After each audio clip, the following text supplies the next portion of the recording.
Deus. Graça e paz, amém? Aleluias. Feliz de estarmos unidos e reunidos em nome do Senhor mais um dia. Deixa eu abrir meu iPad. Aleluia. Vocês estão muito sérios, irmãos. Glória a Deus. Espírito Santo, nós adoramos ao nome de Jesus. Senhor, nós bloqueamos toda a ação do inimigo em nossas mentes. Leva-nos cativo ao pensamento, ao trono da Tua graça, Senhor. Toda passividade na mente nós repreendemos em nome de Jesus. Libera os Teus rios, Pai, como o Teu ungido aqui orou, Senhor, em nome de Jesus. Nós queremos desfrutar da Tua palavra essa noite, em o nome de Jesus, amém? Glória a Deus. Pastor, qual é a diferença que existe entre um homem que se diz Jesus Cristo e o Jesus Cristo que veio à terra, o Filho verdadeiramente de Deus? A diferença é que Deus nós não vemos, mas podemos sentir. Deus nós não vemos, mas Deus faz em nós aquilo que nenhum homem pode fazer. Eu falo porque há pensamentos voando, eu repreendo esses pensamentos em nome de Jesus. Toda confusão na sua mente seja banida pelo poder do Espírito Santo. Amém? Só existe um, irmãos, e o que Ele faz nenhum homem pode fazer. Amém? Essa é a diferença. A minha filha esses dias perguntou: pai, como nós podemos comprovar Deus? Eu soprei sobre o rosto dela, ela falou, eu falei, você viu o ar? Ela, não. Você sentiu? Eu senti. Eu falei, assim é Deus na sua vida. Você não pode ver, mas você sente. Você não pode ver, mas você vê Ele fazendo em ti. Amém, queridos? Glória a Deus. Abra sua Bíblia comigo. Epístola de Paulo aos Gálatas, capítulo 4, verso 19. Estamos realmente vivendo dias intensos na presença do Senhor, mas sabemos que Satanás não para também de trabalhar, irmãos. Amém? Gálatas capítulo 4.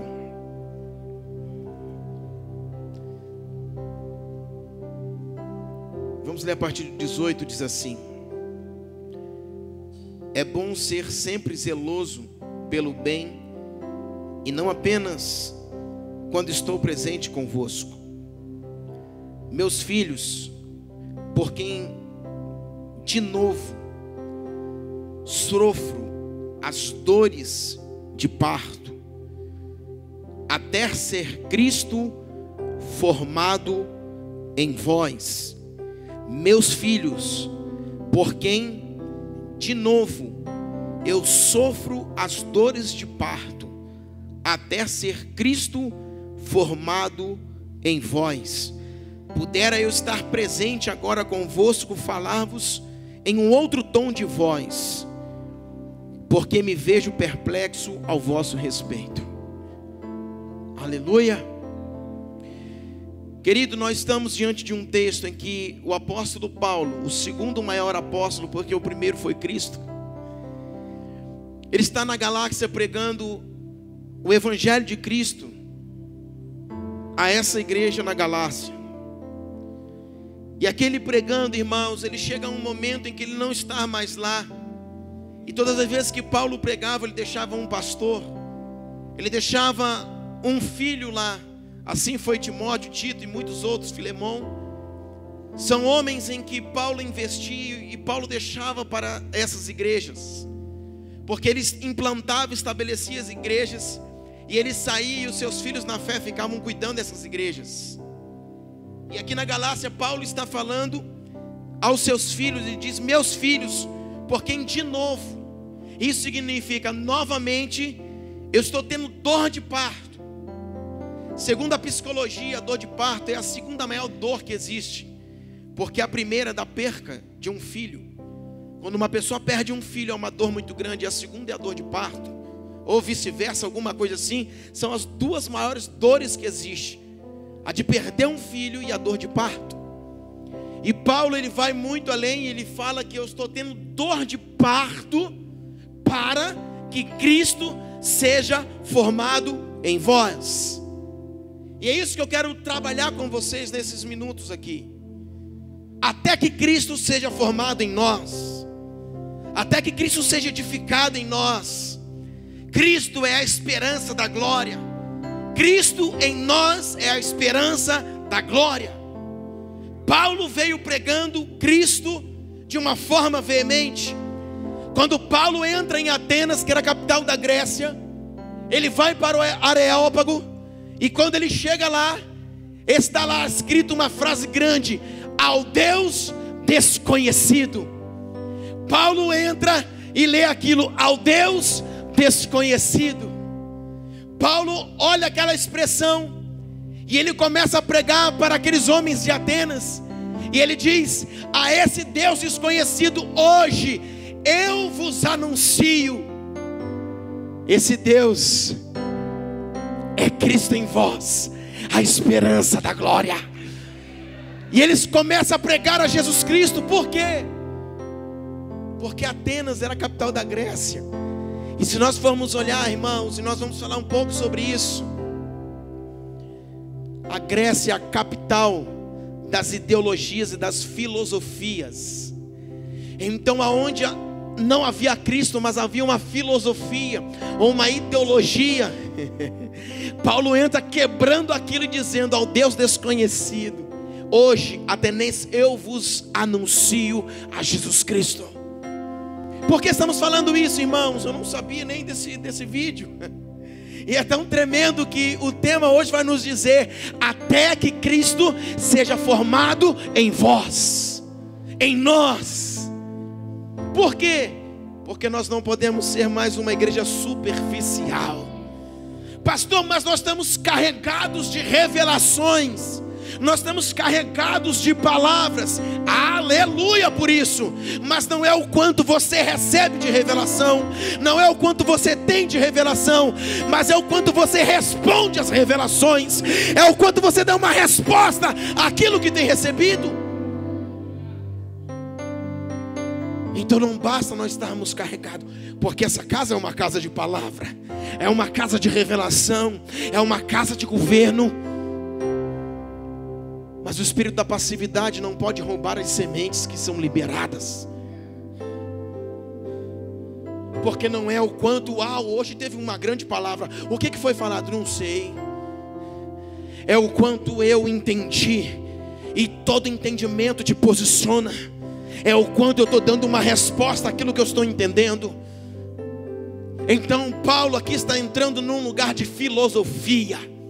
Paulo está entrando agora no Areópago, está lá ao Deus desconhecido. Ele falou: opa, agora chegou a minha hora. E Paulo começa a pregar Jesus Cristo. Por quê? Porque a visão de Paulo era uma. Paulo era um apóstolo que veio depois de Jesus, e ele tinha uma única visão: formar Cristo em vós, formar Cristo em uma geração. Então ele vinha pregando em Atenas, aonde a mentalidade greco-romana, falando de filosofias e ideologias, botava, sabe Deus aonde? Na inexistência. Porque são ateístas, politeístas para os seus deuses, mas ateístas para o Deus dos céus. Então Paulo agora vem, irmãos, trabalhando aos seus filhos, trabalhando as epístolas, trabalhando aqueles que eles têm deixado na implantação de cada igreja. E quando você olha aqui Paulo, irmãos, nesse momento ele está agora na Galácia, ele está falando aos seus filhos: eu estou sofrendo de novo, novamente. Eu queria estar convosco, mas não posso, porque falaria até um outro tom de voz. Deixa eu abrir um parênteses aqui. Falar em outro tom de voz. Quantos, quando nós aumentamos o tom de voz, acham que nós estamos batendo em alguém ou reprimindo alguém? Ei, aleluia. Tom de voz muitas vezes não fala, irmãos, de rebeldia nem de afronta, mas fala de autoridade.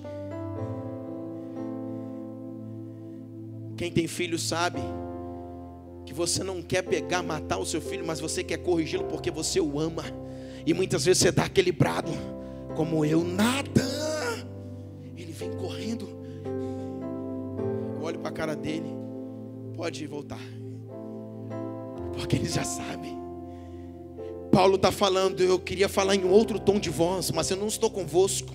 Mas novamente, vocês estão me fazendo ter dores de parto. Eu estou tendo dor de parto. Para quê? Para que Cristo seja gerado em vós. Igreja brasileira. Por que brasileira, pastor? É mineira? Não, sou mineira, não, de Araguari. Não é isso. Eu reporto-me à igreja brasileira. Eu estou falando com a igreja do Brasil e das nações. Porque amanhã nós somos a igreja do Brasil, mas amanhã seremos a igreja das nações. Por isso, igreja brasileira que me ouve, nós estamos diante de um contexto mundial, de um contexto global, aonde nós precisamos gerar Cristo em nós, produzir, edificar Cristo em uma geração. Não podemos ser uma igreja superficial, uma igreja que por qualquer coisa estamos abandonando o cajado, estamos abandonando o evangelho. Não. A profundidade pela qual o Senhor quer nos levar, com tantas palavras e revelações, é para sermos como a palmeira. Como é a palmeira, pastor? A palmeira diz que por tantos anos, talvez 10, 15 anos, ela vai crescendo para baixo. Depois disso, que a sua raiz está tão profunda, ela começa a crescer para cima. Vem os ventos, ela faz assim, ela balança, mas a sua raiz é profunda. Chegou o tempo da igreja brasileira ser profunda. Um dos escritores americanos, quando perguntaram a ele, como você vê a igreja brasileira? Ele falou, eu vejo como uma piscina muito grande. Aí os brasileiros ficaram animados. Mas como essa igreja, eu vejo uma piscina muito gigantesca, muito grande, tá? Mas a profundidade é muito rasa.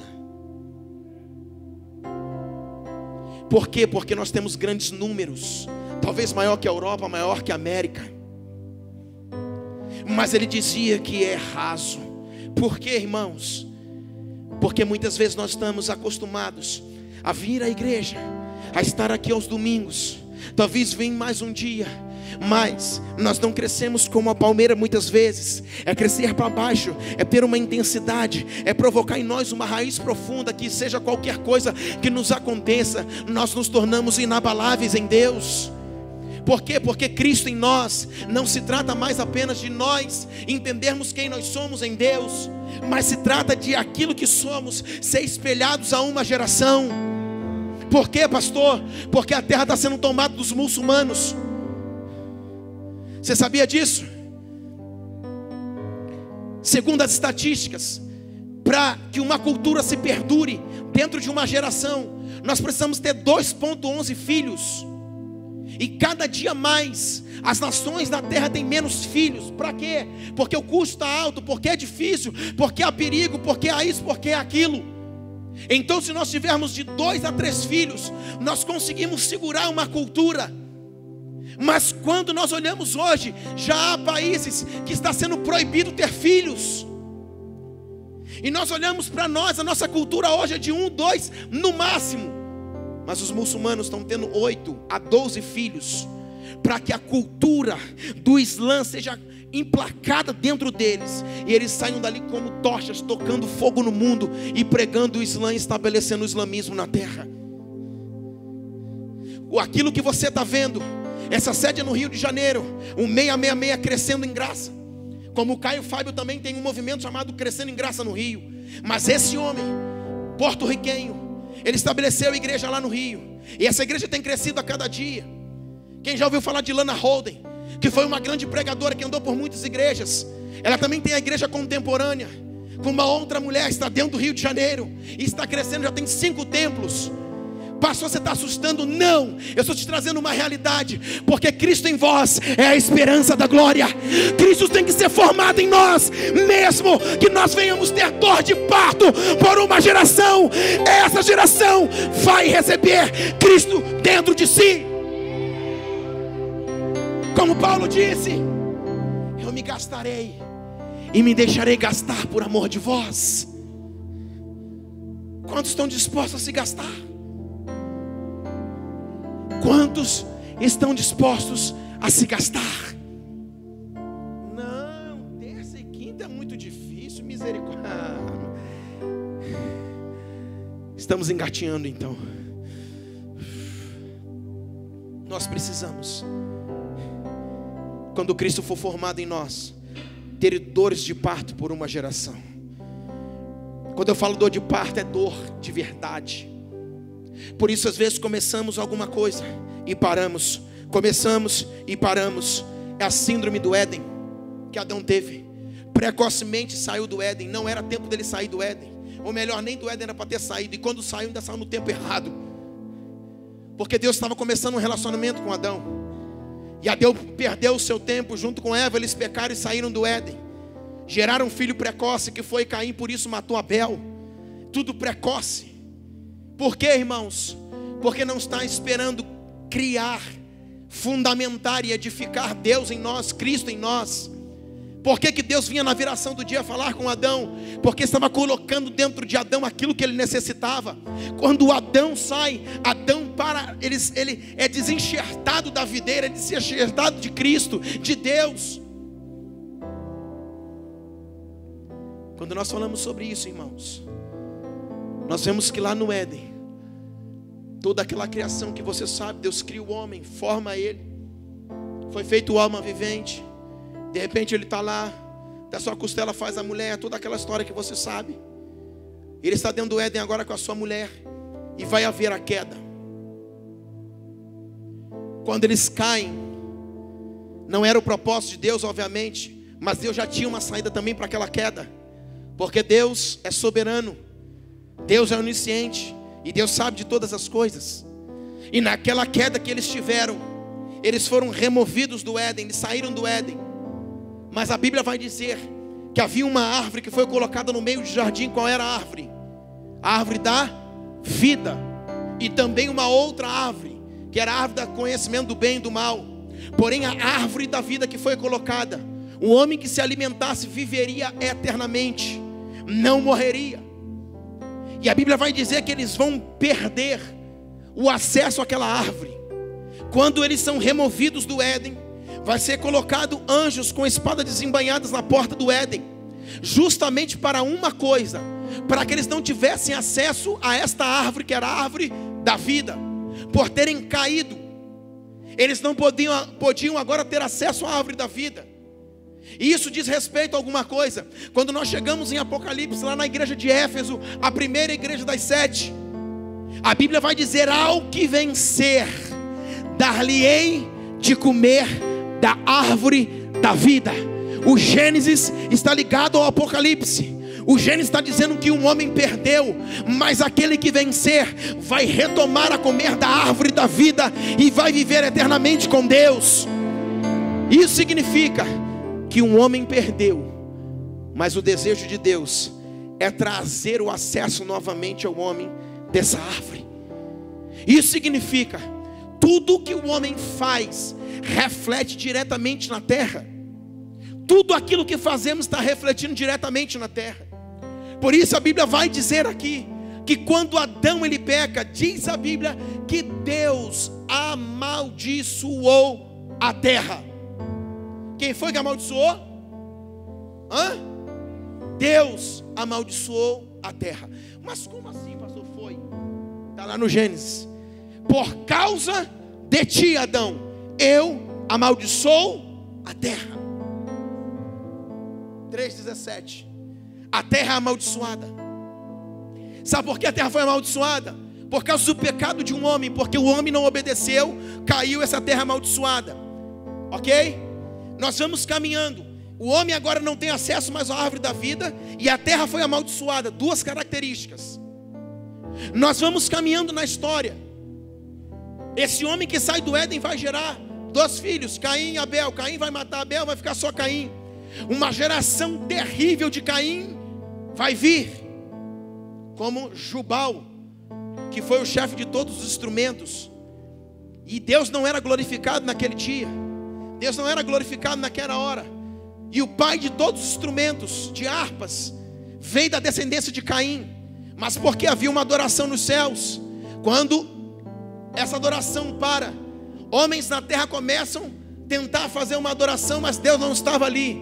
Por quê? Porque Jubal era da descendência de Caim. Então começa-se na terra uma adoração já a outros deuses, os politeístas, adoração aos deuses daquela terra.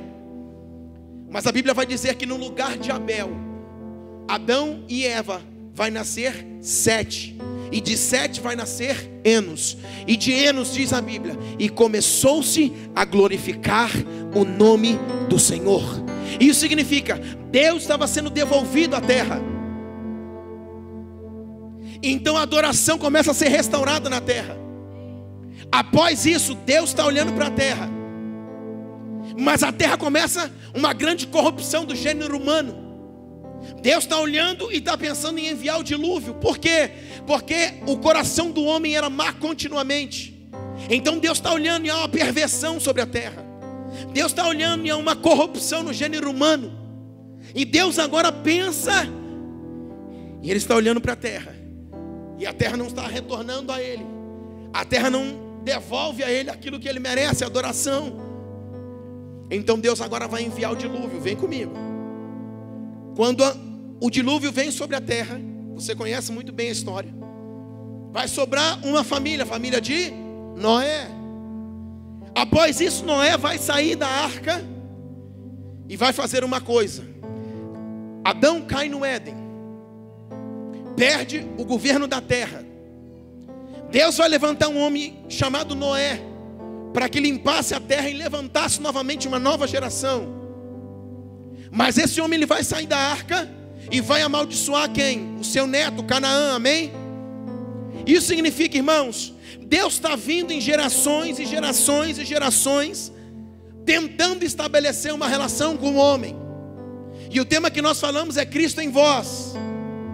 Deus está tentando desde o início, Ele estabeleceu uma conexão com a terra. E agora nesse momento, em um lugar perfeito, Adão cai, que é o Éden. Depois Deus deixa uma terra zero bala para o homem chamado Noé. O que vai acontecer? Noé vai sair da arca, vai se embebedar. O seu filho Cã vai ver ele nu. Ele vai ficar irado. E ele não podia amaldiçoar diretamente o seu filho, porque Deus tinha abençoado as 3 gerações dele, que eram os seus 3 filhos, Sem, Jafé e Cã. Mas ele vai amaldiçoar quem? A Canaã.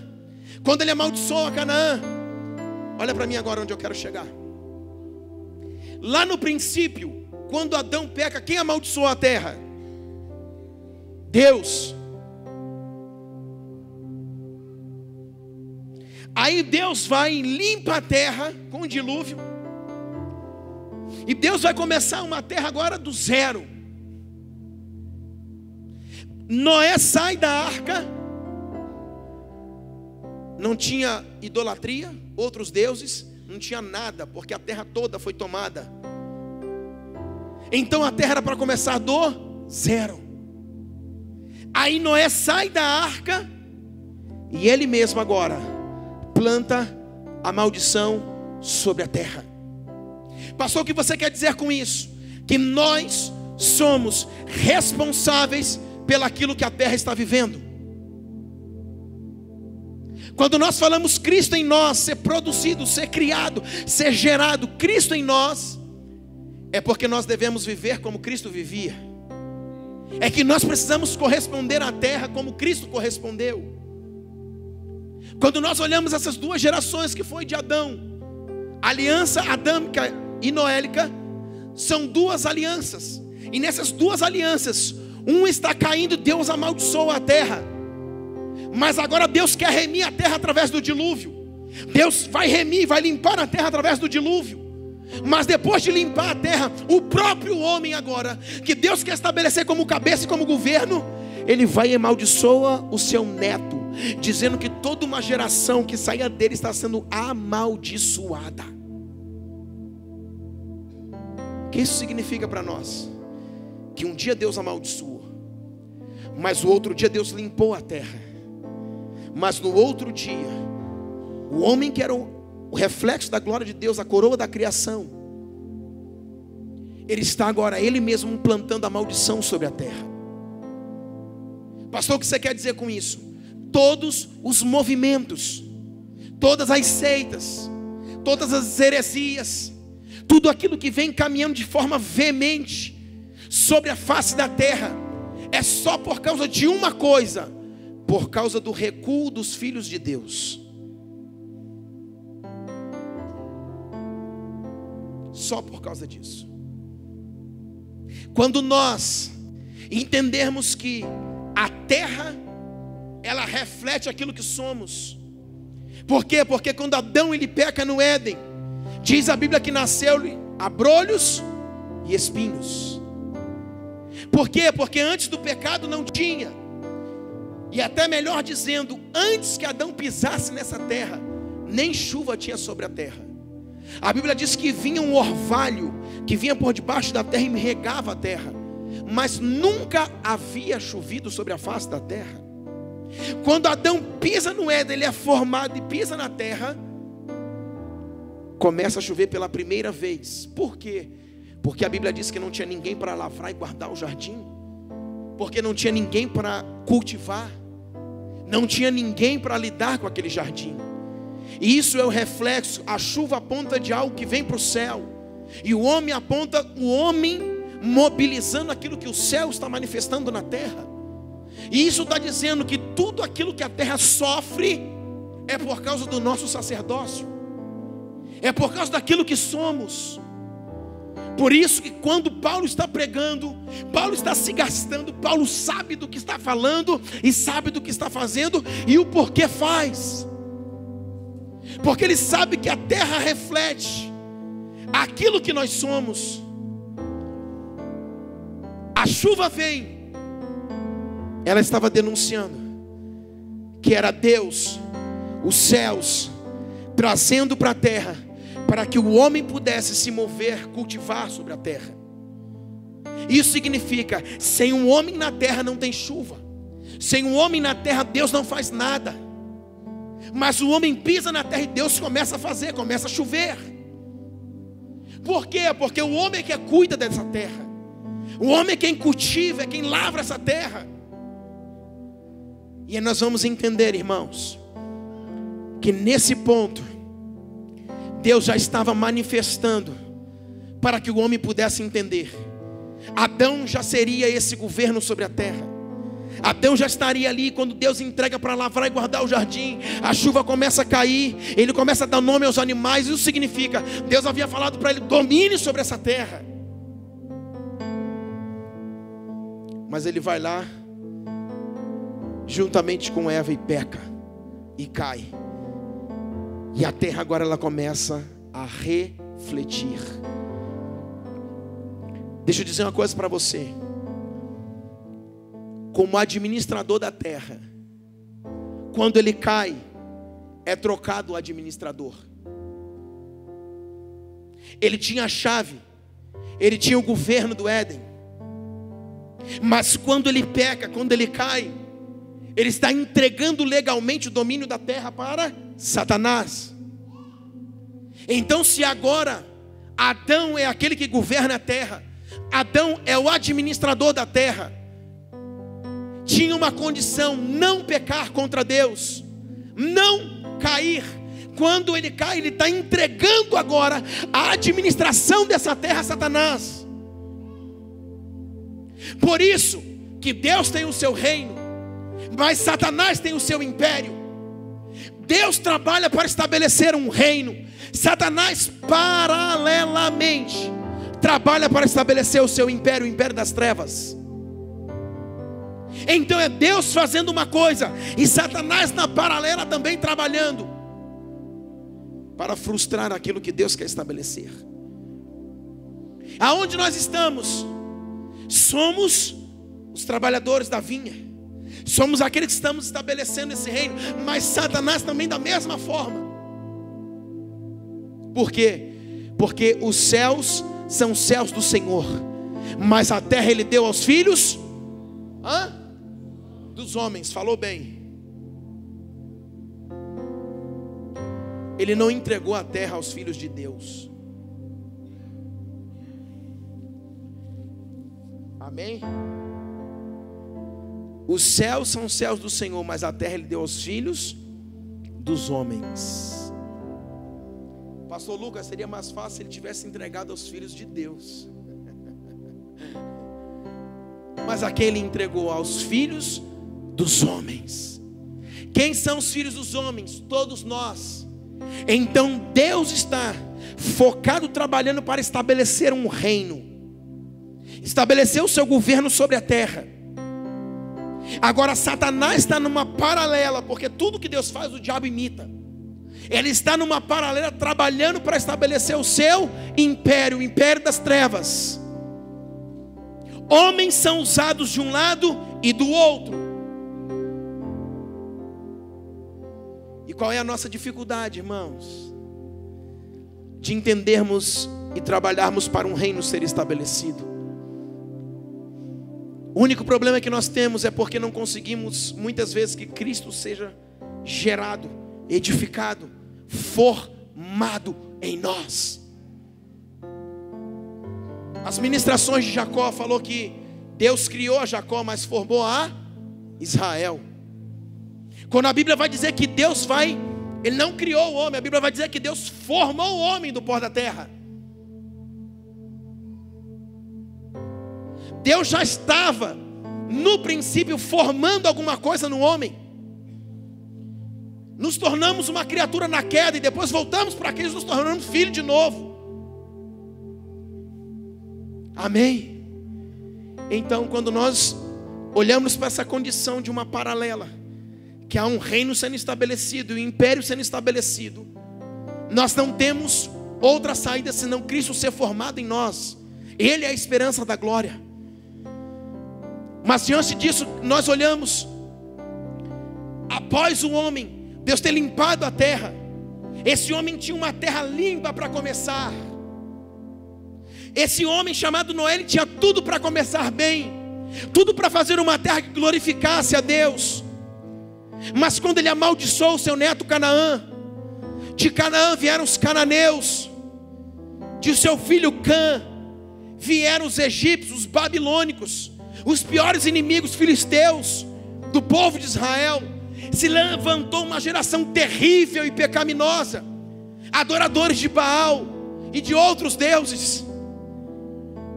Mas como Deus amaldiçoou uma terra por causa do pecado do homem, mas Deus agora Ele quer trazer algo novamente. Deus quer recomeçar, porque entraram 8 homens na arca, e 7 é o número da perfeição, e 8 é o número do recomeço.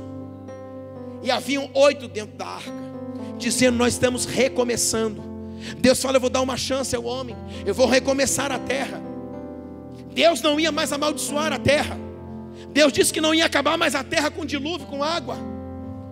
Deus estava tentando recomeçar, mas uma hora Deus amaldiçoa e depois recomeça. Mas no recomeço agora vem um homem. Pastor, o que você quer dizer com isso?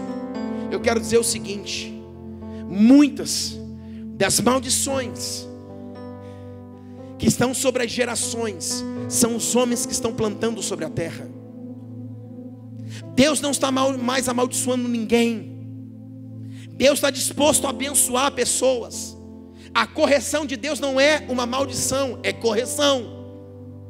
Mas maldições que estão sendo plantadas sobre a terra é porque a ação dos homens está interferindo no curso da terra.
Escute o que eu estou falando.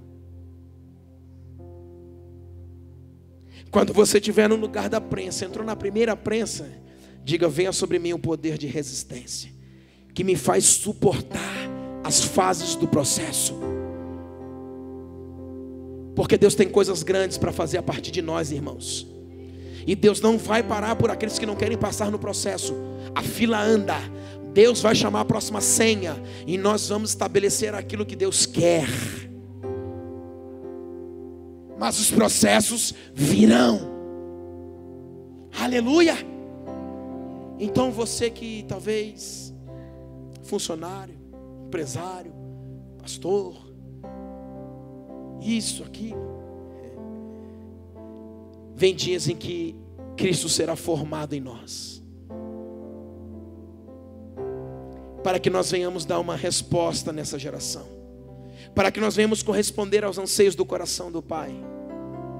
Irmãos, eu não sei se você consegue enxergar. Nós olhamos a igreja brasileira no meio de um atraso. As coisas estão acontecendo. Deus liberou uma profecia sobre o Brasil e nós estamos, irmãos, parece que apáticos e parados. Enquanto que Satanás está estabelecendo sobre a mente, sobre vida, sobre famílias, há grandes seitas e há grandes movimentos crescendo no Brasil e trabalhando a partir do entendimento. Por isso, nós somos uma geração que amamos o Espírito Santo, que queimamos por Ele, que viemos na nossa oração, que viemos aqui nos jovens e queimamos e pulamos, mas principalmente nos posicionamos em entendimento. Por quê? Porque até que Cristo seja gerado em nós, formado em nós, nós precisamos entender os processos para passar por eles. Aquele número 666, aqui eu acabo. O número 666 vai falar sobre 666. 600 aponta para o panteão dos deuses da Babilônia. Se você pegar, a Babilônia tinha uns 600 deuses. O que você quer dizer? Para cada deus existe uma filosofia a ser trabalhada, vivida e colocada dentro dos homens. O número 660 era o número do Deus maior, e o número 6 era do Deus menor. 600 deuses, o panteão, que eram todos os deuses da Babilônia, com 60 o maior e 6 o menor. 666. Isso significa que quando nós olhamos, o cara tatua lá no braço 666, parece que está tudo bem, mas tudo bonito. Não, é uma lavagem cerebral. Por quê? Porque está sendo construído dentro daqueles homens e daquelas mulheres um entendimento sobre uma filosofia e uma ideologia satânica. Por quê? Porque quando o Apocalipse fala da Babilônia mística, não é Babilônia lugar, mas uma babilônica teórica, mística. Está falando que haviam 666, o número da besta. Isso fala de 600 deuses. Cada deus tem aquilo que ele pede, aquilo que ele quer, tem a sua ideologia de como agir, de como fazer.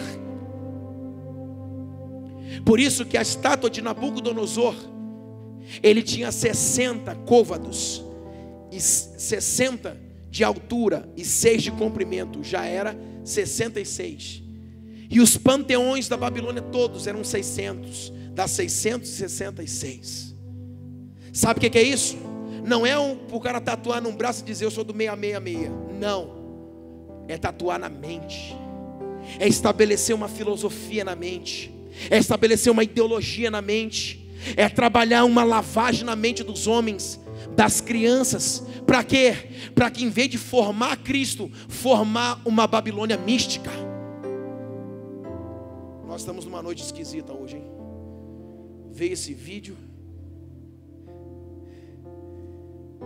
mas eu acho que Deus está trabalhando em nós. 666 não é uma tatuagemzinha, é o estabelecimento de uma cultura, é o estabelecimento de uma ideologia, é o estabelecimento de uma filosofia. Por isso, quando nós olhamos, nós estamos em uma guerra ideológica. Nós entramos em uma guerra violenta, ideologicamente falando. A Bíblia diz, Isaías profetizou que nos últimos dias eles trocariam as enxadas por alicates. Vai trocar uma arma por ferramentas, porque a arma mata, mas a ferramenta conserta. Isso significa que aquilo que nós achamos que eles vinham para matar a gente, quem está com medo dos muçulmanos matar a gente, isso é fichinha, que se eu morrer por Cristo eu estou aqui, agora, que entre o primeiro muçulmano, mas que ele não bote na mente do meu filho que Cristo não é o Senhor. Aleluia. A verdadeira guerra não é na carne. A verdadeira, Isaías profetizou que as espadas seriam deixadas, mas que as ferramentas serão levantadas, porque a espada mata, é uma arma, mas a ferramenta constrói. É o tempo de uma construção ideológica nas mentes. É o tempo de Satanás estar construindo nas mentes. Por isso as nossas universidades, faculdades, colégios, as ideologias comunistas, as ideologias estão entrando de forma veemente, porque o comunismo tira Deus do centro e coloca o governo, tira Deus, diz que Deus não é a solução, mas sim a máquina pública. São ideologias satânicas, e os nossos jovens estão inseridos nas faculdades, saindo de dentro das nossas igrejas e se tornando ateístas dentro das nossas faculdades. Porque a guerra não é na carne mais, não é espada, não é como Davi. A guerra é ideológica. O 666, a ideologia satânica está construindo e costurando na mente dos nossos jovens um caminho ateísta, até que Cristo seja formado em vós. Eu oro para que Cristo seja formado e não a Babilônia mística formada na sua mente. Por isso a Bíblia vai dizer em Deuteronômio 6, aqui eu acabo: pegue o seu filho, ata sobre a sua testa os meus mandamentos, os meus estatutos. Por isso que a marca da besta 666 não tem nada a ver com um sinal, não tem nada a ver com um chip desse mentiroso. O 666 é na mente, é o estabelecimento de uma cultura demoníaca na mente, uma cultura babilônica, mística. Por isso a Bíblia diz: ata sobre os teus filhos.